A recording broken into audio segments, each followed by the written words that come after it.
పట్టణాలలో నివసిస్తున్నారు అధ్యక్ష. రాబోయే 20-25 ఏళ్లలో 75% మన పట్టణాల యొక్క జనాభా పెరుగుతుంది అధ్యక్ష. కేవలం ఔటర్ రింగ్ రోడ్ ఇన్సైడే 1,34,00,000 మంది ప్రజలు నివసిస్తున్నారు అధ్యక్ష. 3,78,00,000 తెలంగాణ జనాభా ఉంటే ఔటర్ రింగ్ రోడ్ ఇన్సైడ్ మాత్రమే 1,34,00,000 మంది నివసిస్తున్నారు అధ్యక్ష. అంటే ఇక్కడ మోర్ దాన్ 1/3. టోక్యో ఒక సిటీలో తెలంగాణ జనాభా కంటే ఎక్కువ ఉన్నారు అధ్యక్ష. 4 కోట్ల మంది ఒక పట్టణంలో నివసిస్తున్నారు అధ్యక్ష. ఈరోజు ప్రపంచం అంతా పట్టణాల వైపు వేగంగా విస్తరణ జరుగుతుంది. దానికి తగ్గట్టుగా మనం నగరాలను అభివృద్ధి చేసుకోవాలి. అందులో భాగంగానే ఈరోజు వికసిత్ భారత్ ప్రణాళిక ఏంది? ఈరోజు అందుకోసమే ఆయన దుఃఖం చూడు, ఆయన బాధ చూడు, కడుపులో విషము ఎట్లా అంటే కడుపు నిండా విషయం. ఆ మూసీలో ఉన్న కాలుష్యానికంటే వీళ్ళ కడుపులలో అంతకంటే ఎక్కువ విషయం ఉంది అధ్యక్ష. విషం జిమ్ముతున్నారు. మీరు మూసీ కాలుష్యమే ప్రమాదం అనుకుంటున్నారు అధ్యక్ష. ఈ మనుషుల కడుపుల్లో ఉన్న విషయం మూసీ కాలుష్యానికంటే ప్రమాదకరంగా తయారైంది అధ్యక్ష. ఏం నొప్పి అధ్యక్ష? నేను ఎవరినైనా విమర్శించిన అధ్యక్ష? నేను ఈ ప్రభుత్వం ఏం కార్యక్రమాలు చేపట్టబోతుందో సభలో సభ్యులు మాకు తెలవాలని అడిగినారు. పాయల శంకర్ గారు ఏమడిగినారు అధ్యక్ష? మేము సభ్యులము, ప్రభుత్వం ఏం చేస్తుందో మాకు వివరించండి, మేము కూడా మా చేతనైన సాయం చేస్తామని మాట్లాడినారు అధ్యక్ష. నేను వివరాలు చెప్పే ప్రయత్నం చేస్తే విషయం ఎందుకు కక్కుతున్నారు అధ్యక్ష? ఈరోజు క్వశ్చన్ అవర్లో సప్లిమెంటరీ క్వశ్చన్స్ 2 ఉంటాయి. 10 క్వశ్చన్స్ ఉండవు, 10 మందికి ఇయ్యరు. స్పీకర్ గారు అలౌ చేశారు. స్పీకర్ గారు నాకు అనుమతించారు వివరించమని. స్పీకర్ గారి అధ్యక్ష వాళ్ళ ప్రాధాన్యత ఏందో మీకు అర్థమైంది కదా అధ్యక్ష. ఈ చర్చ జరగవద్దు, ఈ నిజాలు ప్రజలకు తెలియవద్దు. విషం కడుపు నిండా విషం. మీరు కళ్ళు చూడండి అధ్యక్ష, అసలు వాళ్ళ కళ్ళలో చూడండి. వాళ్ళ కళ్ళెక్కిన ఓలే శక్తి ఉంటే ఆ విషపు కళ్ళతో చూస్తే మొత్తం కాలి బూడిదైపోయేటట్టు చూస్తున్నారు అధ్యక్ష. కప్పిపుచ్చుకోవడానికి అద్దాలు పెట్టుకుంటున్నారు అధ్యక్ష. అద్దాలు పెట్టుకుంటున్నారు అధ్యక్ష. అద్దాలు పెట్టుకున్నా మీ విషపు చూపులు ప్రజలకు అర్థమవుతాయి. అందుకోసమని నా మాట ఒక్కటే అధ్యక్ష. ఈరోజు తెలంగాణకు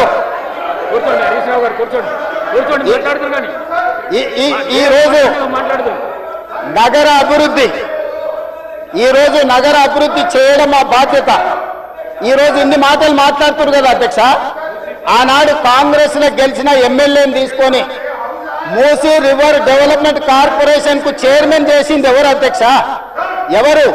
ఈ రోజు వివరాలు చెప్తుంటే ఆ నొప్పెందుకు అధ్యక్ష? ఆ నొప్పెందుకు? మీరు అనుమతి ఇచ్చిన తర్వాత వాళ్ళెవరు అధ్యక్ష ప్రశ్నించనికే? వాళ్ళెవరు సభ్యులు? ఈ రోజు అక్బరుద్దీన్ ఓవైసీ గారు, పాయల శంకర్ గారు, లేకపోతే కాలేరు వెంకటేష్ గారు. ఆ కాలేరు వెంకటేష్ గారినన్నా చూసి నేర్చుకోండి, కనీసం ఒక అవగాహన వస్తుంది.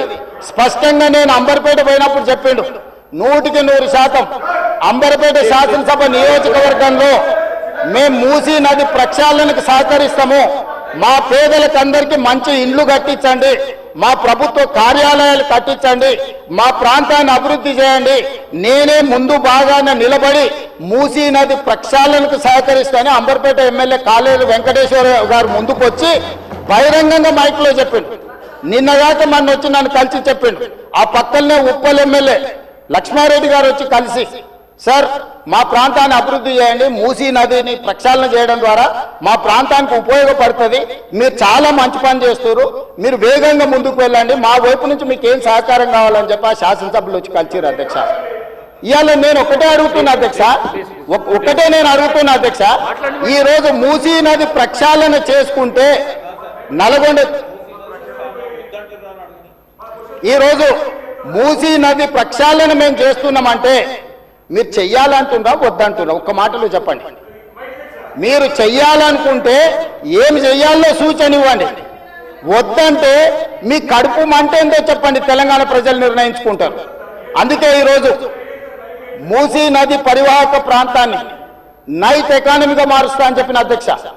పట్టణం అంతా రాత్రి 9 గంటలకు నిద్రపోతే రాత్రి 9 గంటల నుంచి ఉదయం 6 గంటల వరకు మూసీ నది పరివాహక ప్రాంతంలో నైట్ ఎకానమీని రివైవ్ చేసి అక్కడ హోటల్స్, ఆఫీసులు, అదే విధంగా ఫుడ్ కోర్ట్స్, కల్చరల్ యాక్టివిటీస్ వీటన్నిటిని కూడా ప్రపంచ స్థాయి నగరంగా మార్చడానికి నైట్ ఎకానమీని ఓపెన్ చేయబోతున్నామని చెప్పినాం అధ్యక్ష.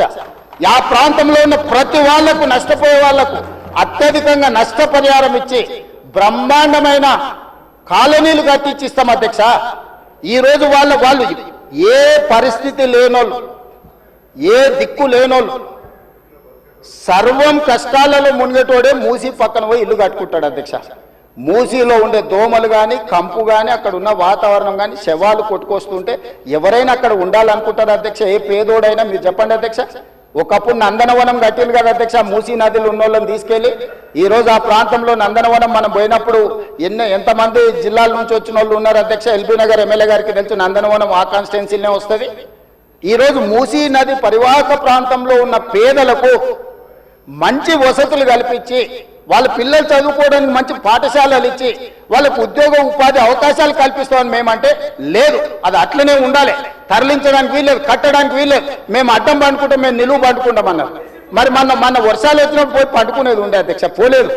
ఏమి లేనప్పుడు పోయి ఆ పక్కన ఉన్న కాలనీలలో పండుకొని వచ్చారు అధ్యక్ష. ఇప్పుడు ఉండమని ఉంది అధ్యక్ష నెల రోజులు.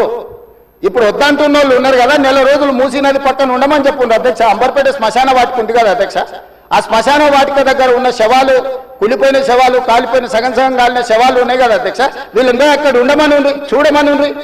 ఏ దుర్భరమైన పరిస్థితి ఉందో అర్థమవుతుంది, ఏ దుర్భరమైన పరిస్థితుల్లో ప్రజలు ఉన్నారో అర్థమవుతుంది. అందుకే ఈరోజు ప్రపంచ స్థాయి సంస్థలను కన్సల్టెంట్గా పెట్టుకున్నాం.